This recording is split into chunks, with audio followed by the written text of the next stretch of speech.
Welcome back to the Gun Collective podcast. My name is Jon Patton, and today, guys, I am bringing you a guest that is sort of on the bleeding edge of tech adjacent to the gun industry, and I think you guys are really going to enjoy this. But first, we're going to get to our sponsors. Go to blackoutcoffee.com/TGC and use our code TGC. You get yourself a little bit of a discount. You can get our Tenacity Blend coffee with that discount. It's beautiful. It's got low acidity and a little bit of extra caffeine in it. And if you don't like coffee, you don't care about coffee, you can check out their tea or hot cocoa. I would really appreciate it. You can also use that same code TGC over at vertex.com to get yourself a sweet bag. They've got gun bags. They've got backpacks, sort of EDC gear.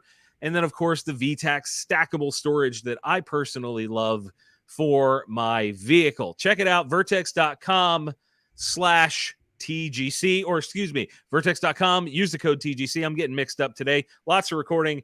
Okay, today's guest is Barton Bolfrass from a company called Robo Rounds. And Barton, first off, how are you? Where are you at in the world right now? Doing well. I'm in Austin, Texas, and okay.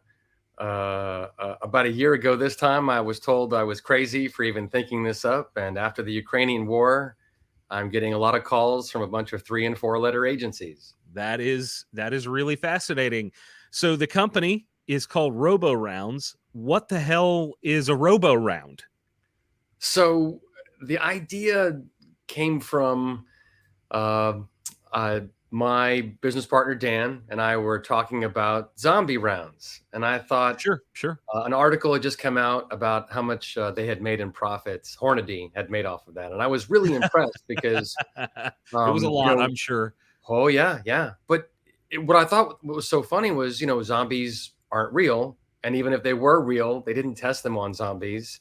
And I just thought, robots are real. Robots are terrifying. How come no one doesn't make anti-robot rounds? And I started to think about it. Robots don't have blood or organs. They don't experience fear. I'm sure there's a scene in which Reese from the original Terminator is shouting into Sarah Connor's face, they don't feel remorse. They don't care. And I thought, well, then how would you stop a robot? And that very quickly led to how would you stop a drone? And what do you make that can affect circuits, signals, and circuitry instead of organs, flesh, and bone? And that there lies how we came about with Robo Rounds. So really, you are trying to prepare people for eventual sort of Terminator 2 scenario where we're overcome by robots. So when we talk about a Robo Round, what is a Robo? Like, describe it for the people that are just listening and for the people watching. What is a Robo Round? Yeah, so I'm going to reach a little far over here so I can grab. And I know I've looked at the website. I talked to Dan, and guys, the amount of different products they're making is absurd. But we're going to try and simplify this. Okay, Barton, let's see. So here is a very quick example of a pneumatic and a center fire Robo Round. So inside of each of these is powdered metal. And the idea is, if you can introduce powdered metal into a robot's system, you can cause certain things that computer systems and regular robots experience. For instance, under high pressure, tin will whisker. And so it will cause little bitty tiny hairs to grow between circuitry and posts and little metal wires, which can cause errant, unwanted movements. An unfortunate but accurate description would be maybe Parkinson's, where you have a shaking of the motor function that isn't desired, and as much as you want that to stop, you can't make it stop. Introducing that magnetic powders that will whisker, conduct electricity. There's a whole bunch of them. So but then, is the idea for this metallic tin powder to try and penetrate and then just make whatever you're shooting it at, for lack of a better term, freak out? Like, is there conductivity? Does, first of all, I don't know this. Well, I guess solder maybe. Does tin conduct electricity? Am I dumb? So tin and zinc will not only conduct electricity, but in fine, smaller hairs, they will allow for jump circuits. And Oh, so so you could really fry something. you can do some crazy stuff. So imagine a piezoelectric crystal, which imagine silicon and magnetite in powdered form. And then you can get some really complex stuff once you start mixing combinations like copper and aluminum, along with lead. And so you have different powders that will have a negative charge and some that have a positive charge. And in small, minute forms under impact and stress and pressure, these will do different things. So the idea is to affect not only, a high-powered round will just go right through a robot. And we've proven that you can put a hole right through a lithium battery, and if it doesn't catch fire, it can still work. So they have examples of robots taking a round directly through its central processing unit or its battery, and it just keeps going. So we have to do something more. You have to introduce. We have to change the playing field a little bit. Yeah, robots don't hemorrhage. They don't experience that remorse or fear that, the Terminator discusses. But you have to be more proactive, and you have to introduce something into their sensors that can block, not only block internal stuff, but also external stuff. So then you start getting into Robo rounds, the pneumatic version, which here is a metal version, here is a plastic version. So for those of you that are just listening, these look like little paintballs. Really, that's what it's all about. Barton, we didn't talk about this before we went and started recording here, but you have stumbled into a conversation with a chemistry nerd. So I absolutely love the idea of all these different materials and then the sort of chemical and physical properties thereof. This is exciting to me. I'm geeking out already about this. So you're showing these pneumatic projectiles. Will they work in a regular paint gun? Paintball gun? So I brought some physical props. Obviously, you recognize the Valken submachine gun here, pneumatic, of course, and you have the pepper ball gun, pistol form. But something that we like to use is the Empire or the Dyer paintball guns, because they shoot the exact same diameter.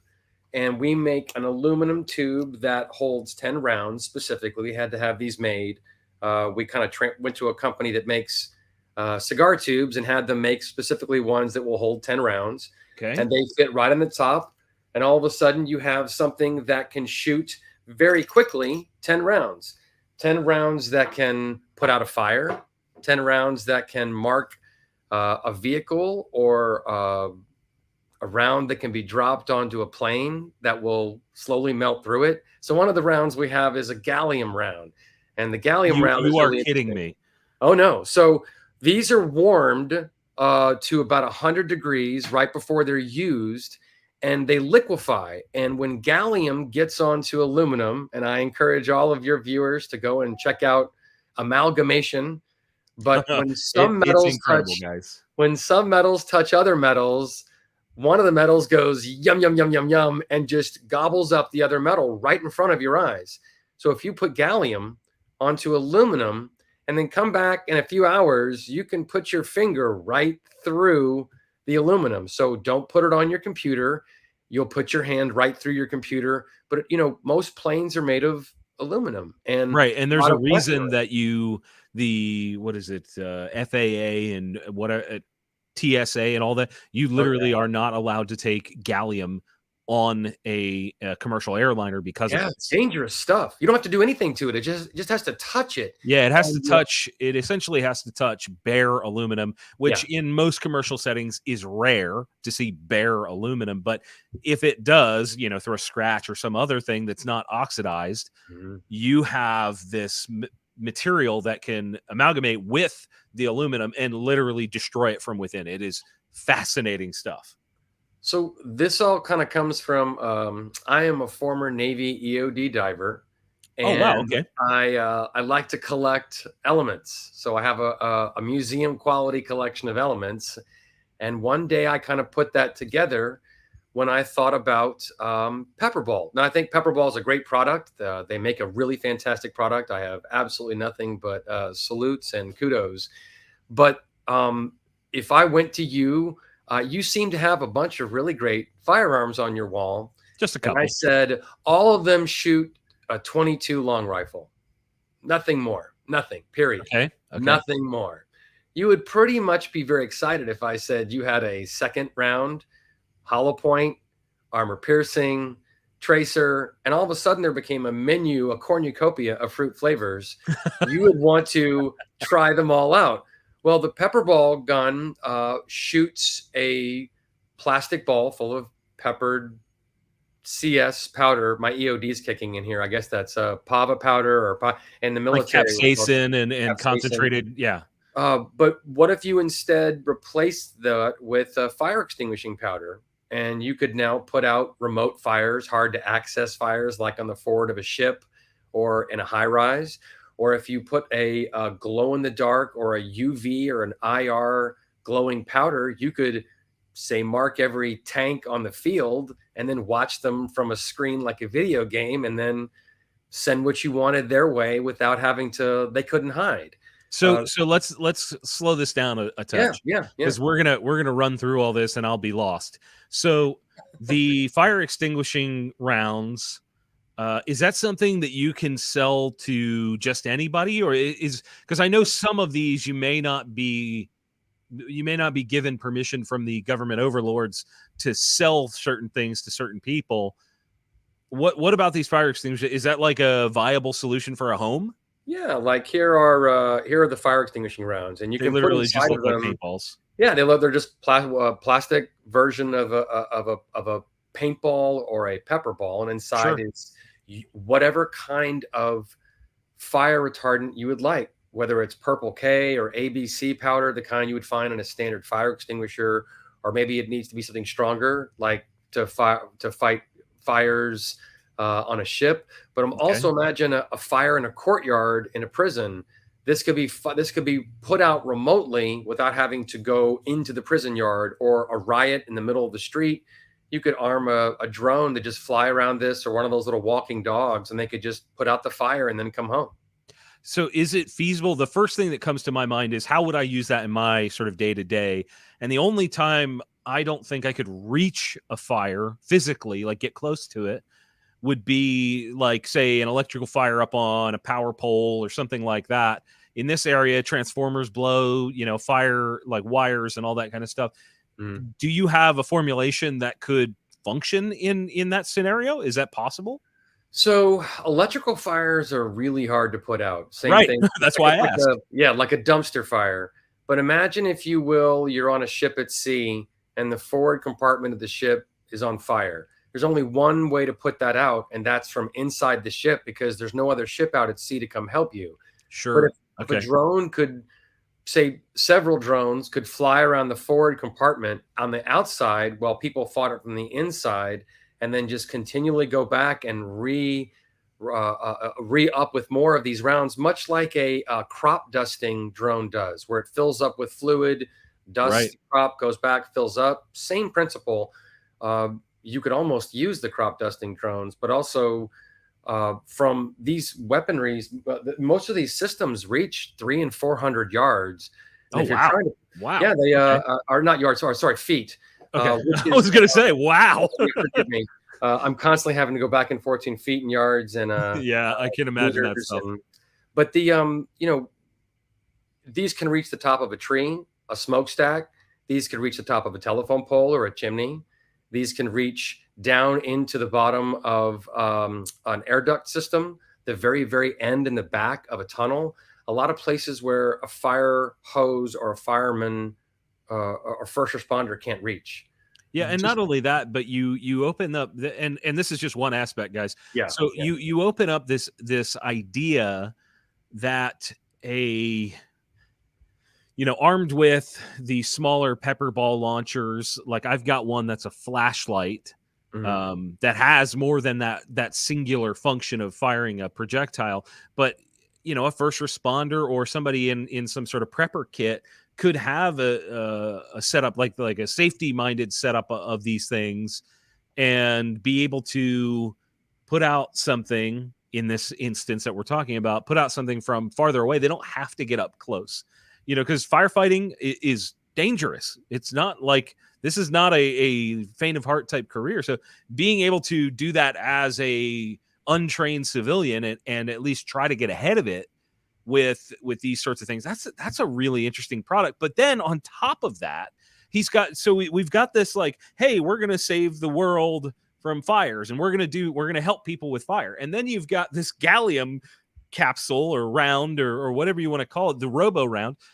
And that is to wreak havoc on raw aluminum.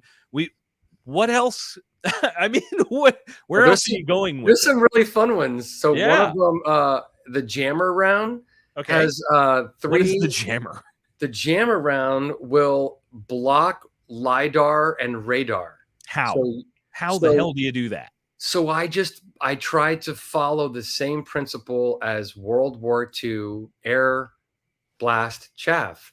And then I said, okay, well, I used to work also as a defense contractor for BAE Systems. Okay. And the C-130 chafe deployment system, you're really just making something brighter than what the camera can focus on, and it becomes its main target. And so certain things LiDAR can't see through, certain combinations of powdered metals, and that specifically I won't give away, but we were able to set up a LiDAR radar setup and then put a glass partition, and then I stood in front of it and we fired it, and it just completely blinded and whited out the entire screen for a good 30 seconds. So this would block a drone vision or robot vision, but it can also block the camera at the end of a hallway. A lot of this stuff is for clandestine and harassing and things for the military, but there's also some really clever rounds in here. One of them is called the slipper. Okay. And the slipper round turns the floor into a slippery floor. Like you have created a Home Alone cartridge. Yes. And so do the the ScoobyDoo, spin your legs, you're not going anywhere. So imagine, if you will, a shooter in a school or a government building, someone who has access to a smooth floor, a hallway. When you deploy this, they can't kick in a door, they can't fight, they can't run. All they can do is the ScoobyDoo and faceplant, get up, ScoobyDoo and faceplant. And so it can be really handy, but when it's done, it sweeps up or vacuums up. It isn't a solvent, so it doesn't leave it on the floor. So wait. That's a powder. It's a powder. See, my instant thing is, you're firing little capsules of oil. Or graphite or something that's going to stain it but make it really slippery. We also have one that fires oil that blurs glass. And if you've ever tried to get mineral oil off of glass, it ain't happening. It's awful. It's not a good time.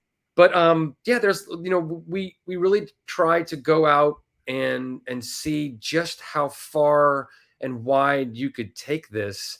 What you could, an entire division that's dedicated to utility, an entire one that's dedicated towards more military applications. But the one that's making all of the 3- and 4-letter agencies call is the Robo round version of the Tangler. Okay. All right. I'm going to make you full screen here. People have got to see this. So what the heck is that? It looks like you're holding up a little Death Star. Isn't that funny? It is. It's like, it's actually, it's a small moon. Sorry for any of you nerds out there. That's good. That's a good reference. So I realized that, like everything else, you need a secondary effect. And so inside of these rounds, and these are 3 different versions, and we're testing more. Here you can see inside of these rounds, and the reason they're opaque is because we're specifically gluing them and not ultrasonically welding them, which is how these are all made. So these are prototypes, essentially. These are prototypes, and we have Okay. an ultrasonic welder also, but we can make them a lot faster with glue. And then once we figure out what works, we can mass produce them with an ultrasonic welder and a large jig. That makes sense. But what these do is they impact a drone and will break the arm of a drone or the rotor, but inside is 10 inches of dog tag chain or fan pull chain. And that is a secondary aspect that then gets thrown up and caught in the rotors, tangling itself in the rotors. And what that will do is it will create a different length of spinning object for a moment, slowing it down, centrifugal force. And it makes the drone compensate very quickly for this mistake in the rotor being slowed or pulled on, and it will instantly correct and flip. And so this gets tangled in the drone after it impacts, and usually it'll break the arm or break the motor on the drone. So you have this initial impact of the whole of the projectile.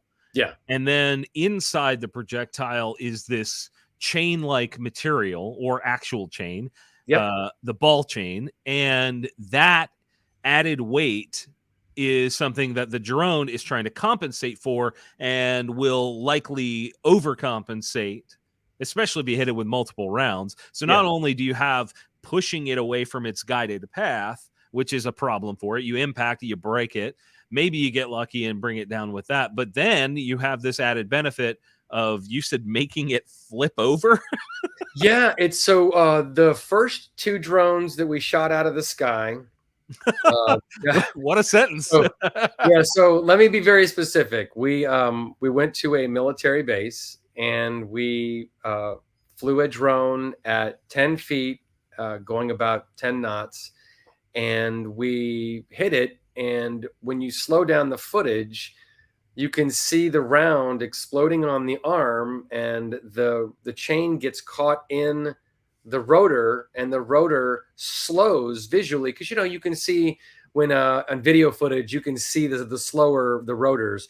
Right. This one instantly changes RPM drastically, and it flips the drone over instantly. So it fell out of the sky. So we were like, hey, great. This did exactly what we thought it would do. The next drone we shot out of the sky, we did it at 20 feet, going about 20 knots. And this time it broke the arm holding the motor. And so when that broke, the drone then folded its rotor into itself and kind of started smacking itself around. But before it could fall out of the sky, the second Robo round hit the bottom, and it physically knocked it over. So these are like a kinetic impact. They weigh about twice as much as a pepper ball or a paintball. But their secondary application is when they get caught in the drone, it'll do one of 3 things. It'll either break a blade, shearing it clear off. 2, it'll slow the rotor down. And if it slows it down enough, the spindle that holds the rotor on will suddenly be torquing at 1 RPM while the rotor is slowed, and it will break that little Allen wrench nut that holds the blade on, and it will just fly away. And so the rotor will just come right off the drone and fly away like a little helicopter blade. And this we put this all on YouTube if you want to see the footage. It's all. Where is this on the Robo Rounds channel? Yeah. Okay. So I have like 8 questions that just rattled into my brain as you're explaining that. I'm just so excited about this. So, in reality, the amount of drones currently flying over people's houses and things, because I immediately think civilian use. Obviously, there are tons and tons of clandestine uses and overseas, yes, obviously military application. But for my audience, I think one of the more interesting things would be, do they fit into a shotgun shell? So we did some really interesting stuff. We wanted to see what different RPM and FPS, sorry, not RPM, but FPS out the barrel, what it would do. Sure. The faster they go, they obliterate. So when you fire, you can load a I imagine you could load a shotgun shell full of these the ball chain, but at that velocity, they'll probably come apart. They're pretty weak. Well, Usually, I how mean, not often have you only broken the fan chain? one of the so I've fired a plethora of exotic shotgun ammo. I have Good fired words, man. almost everything under the sun. And one of the challenges with the bolo round, which is 2 lead balls connected Yeah. by a cable, Yeah. the challenge with the bolo round is that the ball ends up coming off the end because lead's too soft.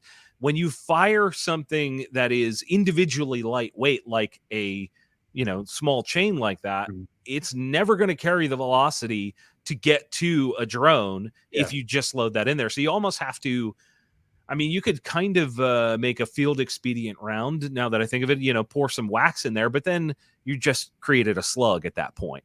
So But what's the surprising idea is is, what's the firing range on most shotgun shells? It's accuracy to what, 50 yards? I honestly don't have a good answer for that because there are so many variables.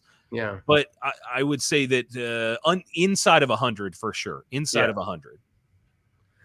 These are so what makes these so special is collateral damage. And the reason, so how do you defend an airport from drones? If you miss the drone, where does your bullet go? Into a neighborhood, a school, or a plane? If you're on an embassy, how do you defend your airspace over an embassy when if you miss the drone, it's going to hit a foreign country and you've now fired upon you're not only your ally, but if you're in a foreign country that's not an ally, then you've just fired upon their country. Yeah, So you that's have essentially an act of war if you miss. So these fall out of the sky, and if they land on you, it may be annoying, but it's not going to break your window. It's not going to damage your vehicle. It's not going to kill someone. So you can fire these on full auto out of a paintball style marker at 20 balls a second and fill the sky with, 80 feet of chain in 4 seconds. And so that's the whole point. I want to do that so badly. Yeah, it's really neat. It's a lot of fun. And I will say this, the first question usually we used to get asked a lot, how are you able to shoot down drones? Because shooting down drones is a really, really, really touchy subject. Sure. But therein lies Title 49, which says that's a big no-no. So I would simply recommend your audience look up Title 6. Title 6 explains how to do that. Now, granted, there is a process, but if you follow that process, there is, armed drones and weaponized drones are not recreational drones. And so we have to make certain distinctions and we can't make them afterwards or else it's too late. And so, drones, because of the before the Ukrainian war, I got a lot of pushback because that was considered absurd. A drone being used in a time of war. And if it was going to be a really big one.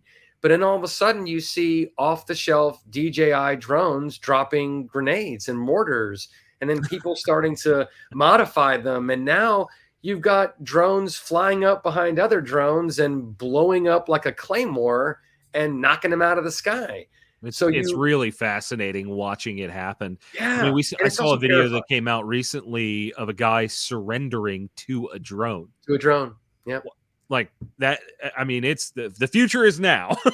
Well, it's very exciting at first, but then it becomes very quickly heartbreaking to see all this footage of these mortars and grenades being dropped because they're so small at 100, 200 feet in the sky.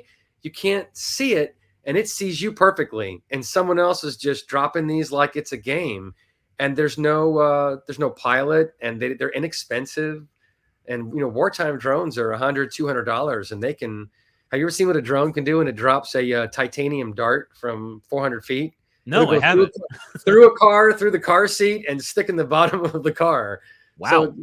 So drones are really dangerous, but they're also really fun. But it's a new world.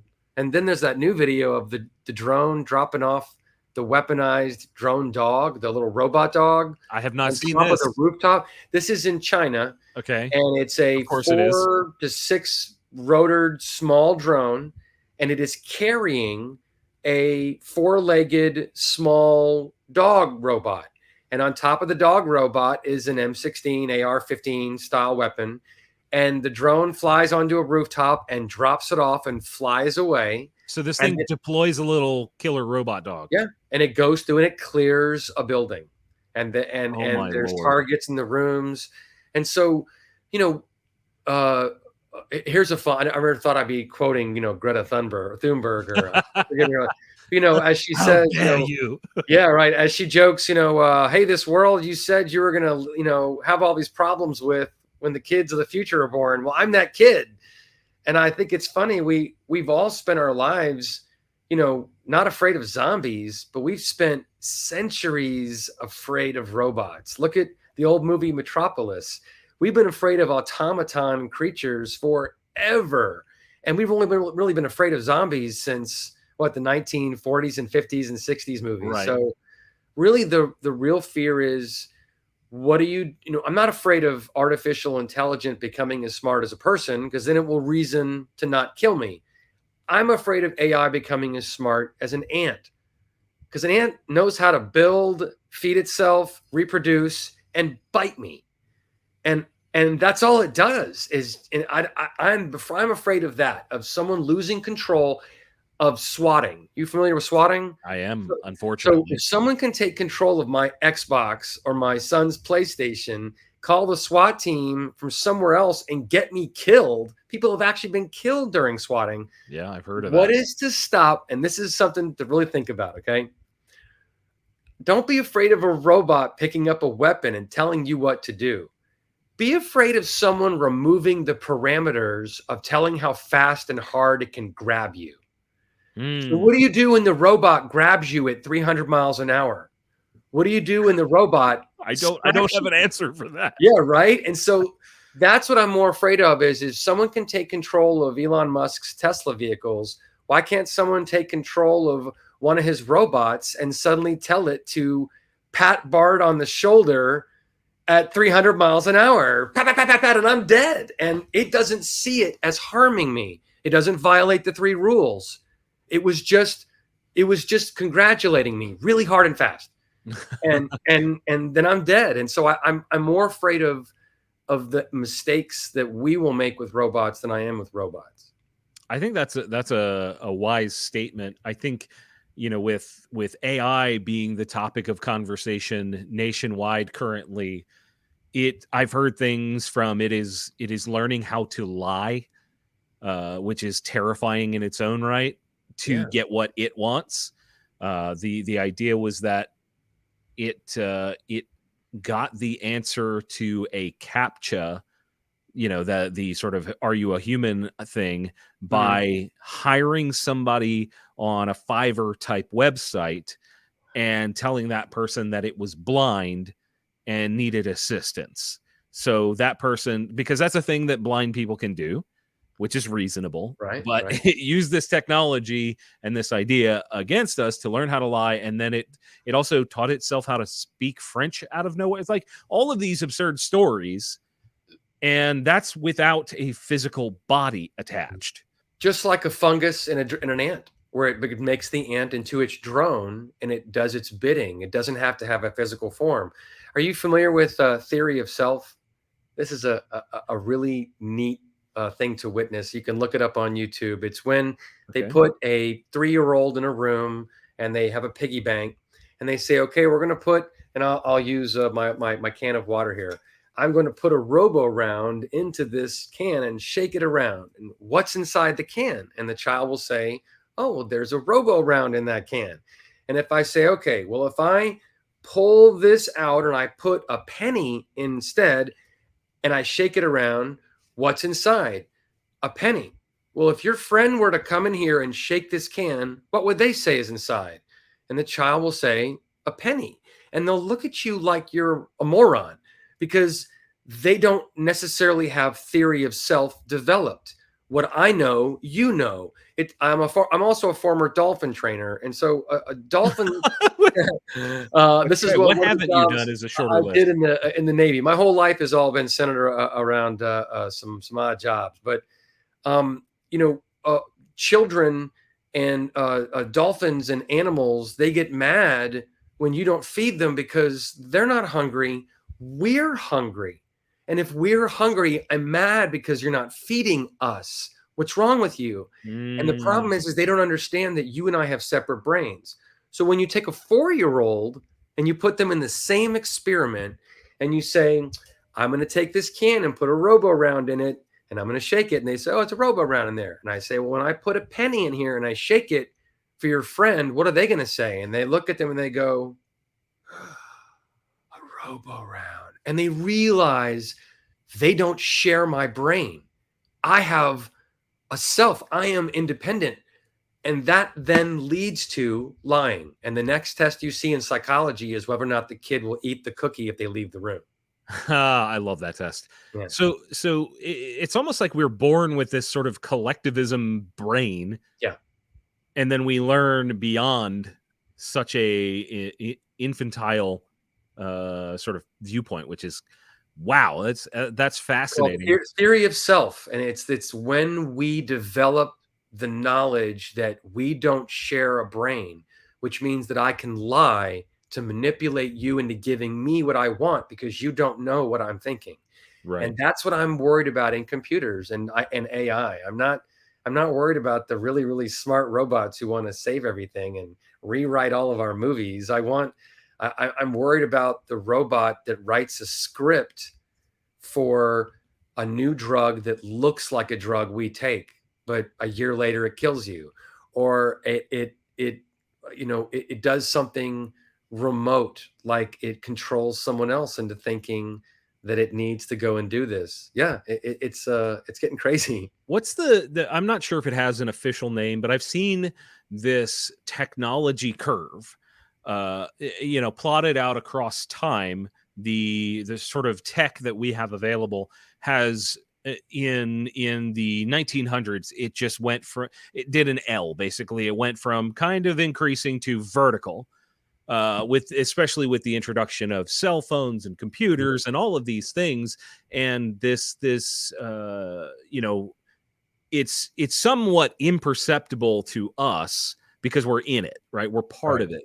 But if we look at this AI and the potential for this robotic future, I can't point to whether that's going to happen or not. It looks like it might, but that is almost a continuation of that vertical line. And arguably it may not, like, I don't know how long it will be until we reach that point of full artificial intelligence and being able to converse and treat these other inorganic beings as a being. But holy crap, is that fascinating. So to bring it back, if we're talking about the core concept of your company, Robo Rounds, and we're talking to civilians, what are like the top 3 products that you guys are making right now that somebody needs to have or be thinking about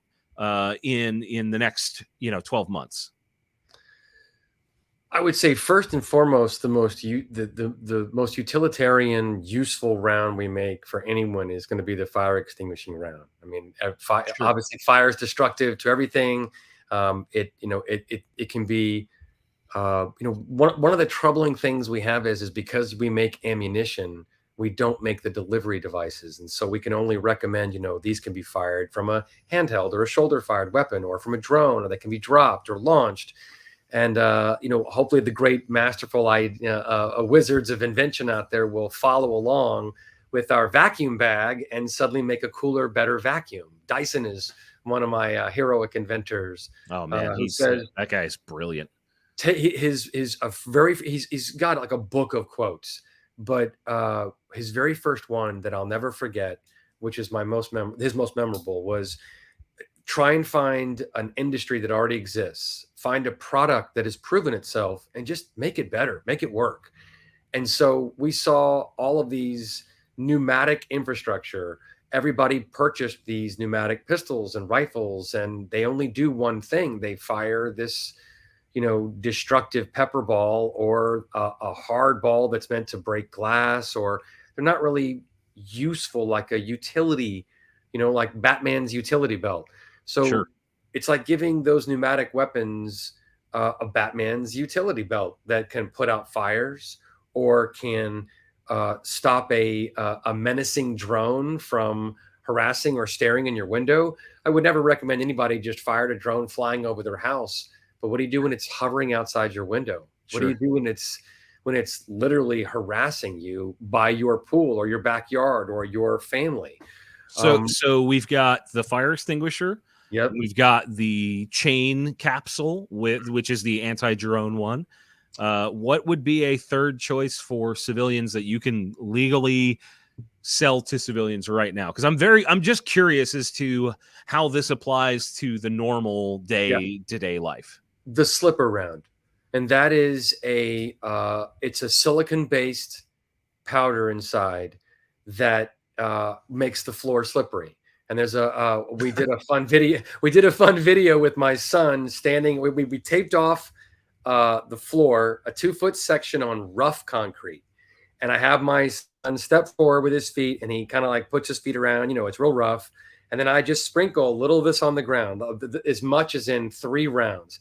And these tubes hold 10 rounds. The hoppers will hold 400. So you can shoot as many of these as you want. I put about as much as you would find in about 3 of these rounds. I had him step forward and I just turned him. I had him lock his legs. Tennis shoes on rough concrete. I was able to just spin him like he was on a bearing. You're kidding And me. as soon as he walked, this video's on YouTube. And then I had him step off. I simply brushed it away with the broom and had him walk back up, and it is just as rough as it was. So this is something that could be used in the hallway of a government building or a school. It could be used in a grocery store aisle or a warehouse or a postal aisle. All these places you see and hear of these active shooter situations. I don't necessarily, I'm not going to subscribe or not subscribe to whether or not you should or shouldn't use deadly force. I'm an avid collector of heirloom Colt firearms that are all 200 years old. So I don't think that they're all necessarily just for killing, but this would negate someone from being able to charge at you, from kicking in a door. So this could be in a larger ball form, smashed on the ground outside of a door and shut. We make like a grenade version. When you shut the door, no one on the other side of the door is going. You can't even stand there and twist the handle. It's so slippery. And when you're done, it's amazing. And so I think it could really be a great deterrent for, say, and I say this very cautiously, if any political party decided to rush up the stairs of the Capitol angry at the other political party, makes no difference which one, it would be nice as someone who is paid to stand there by themselves like a security guard, all by themselves, to be able to not kill anyone and fire at the stairwell and keep you all trying to climb the stairs instead of running down the hall and accidentally getting shot by someone through the opening of another door. So I think it could help all sorts of people out doing all sorts of things in situations where deadly force might just not necessarily be needed, Sure. To sort of bolster the active shooter portion of that, the fastest way that I'm aware of to stop an active shooter is to shoot them in the fucking face. Shoot them dead. Yeah, kill them in the face. Absolutely. But there is strategy and tactics involved and there are applications for a product like that. I think this would more be for like a 7-year-old to grab off the wall next to the light switch, open the door and smash it and shut the door. I think any adult in that situation should do a lot like, I think, it's funny because I think it's very valid. The Uvalde incident, oh goodness, I think helped so many other first responders go into action. If you look at the last 3 school shootings, 2-3 officers just went in and boom, took them out. No more waiting outside. No more waiting for the armored truck. Again, like I said, I support gun ownership, and I agree. Sure. The best way to stop a school shooter is with a gun and shoot him dead immediately. However, I really applaud the first responders in the last several incidents where they did not wait for body armor and ramming trucks and and dozens of armed to the teeth, body armored out men. It only takes one brave soul to just walk in there and do what needs to be done. And I applaud them. But until they get there, much like these fire extinguishing rounds, until the right person can get there, it gives someone a fighting chance. And these slipper rounds give some of these little kids, before someone who can do the right thing can show up, a few more seconds or minutes until they can. Boom. I'm all for it. Yeah, I think it could be interesting, as sort of in a classroom next to a fire extinguisher, having the ability to slow the travel or halt the travel through a building. If a teacher could deploy a thing like that would be pretty interesting. I then would, my concern then would be, what would the first responders do? Do they have, unfortunately, do you put IR powder in the stuff so that they can we'd have to do it? something. Good point. Very good point. Like, this is not something that is usable in that manner now. It's more usable by first responders in that moment to make someone say, if you're mid hall and you can fill the middle of that hall with this so that someone can't run away from you, they're kind of stuck there, and you can walk up versus run up in a much more controlled situation. It's almost like crowd control, so to speak, Very much. to shove it into a category. I think that is pretty interesting. What's next for Robo rounds? We talked about all of these, these powdered metals and wait, you know what? I'm going to hit pause on that question, because you mentioned magnetite earlier. Yeah. And I find magnetite just fascinating from the ground up. It can be found on the beach. Like, this stuff is fascinating. How do you fire that without it staying in a clump? So through explosive force. So okay. We have some of the center fire rounds have a plastic Delrin tip, which just is basically just to hold the metal powder inside. These all start out as either a Berries or a Acura. So it's essentially a hollow point, and you fill the cavity and then cap it off. Yeah, we have a specific mixture depending upon what we're trying to do. We most of what we do is mixing powdered metals. It's like a science lab here, and then we load them all via press. And then we work with Parabellum, who loads all of our rounds. So we don't do any actual loading of any of the firearms here. It kind of helps us not have to deal with anything explosive. So we don't deal with anything that goes boom. It's all meant to affect it internally. The military and existing rounds have really locked it down with armor piercing and destructive rounds. This is more along the lines of, it is for CQB. It is a heavier, slower, faster round. It's not meant to go through the target. It's meant to go into the target and disperse this. And so if you all of a sudden are fighting something that it's telling itself to twist when it should be hitting, and all of a sudden you have something that is being the equivalent of a human muscular system being given electroshock or MS. So it's being told to do something that it didn't want to do. And that's the hope, is that all of these rounds come with a secondary effect. So is this powder as fine as, say, like a baby powder? Is it that fine, or is it a little more coarse? Finer. We primarily work with 325 mesh. Oh, wow. Which I know is kind of, so it's a very fine mesh powder. You would need to go one step further with, say, something like, I think anybody watching this that has any chemistry background would say, well, why aren't you using zirconium? And then you can have an explosive round. And it's like, yes, but then you also have to work with explosive powder, and pressing explosive powder is very dangerous. And so, the idea in the beginning, we thought up all sorts of really great, fun things. And with an EOD background, it was a rainbow of fruit flavors. We very quickly realized we've got to do something that's the next step. It's not just on the shelf. It's not just existing. So we filed a patent for metal powder deposition, and we created a new category of ammunition. So Robo rounds is responsible for anti-robotic ammunition. It's right up there with armor piercing and high explosive and hollow point. So there's a new designation that is going to be AR, anti-robotic, and it is an MPD, a metal powder deposition round. Wow.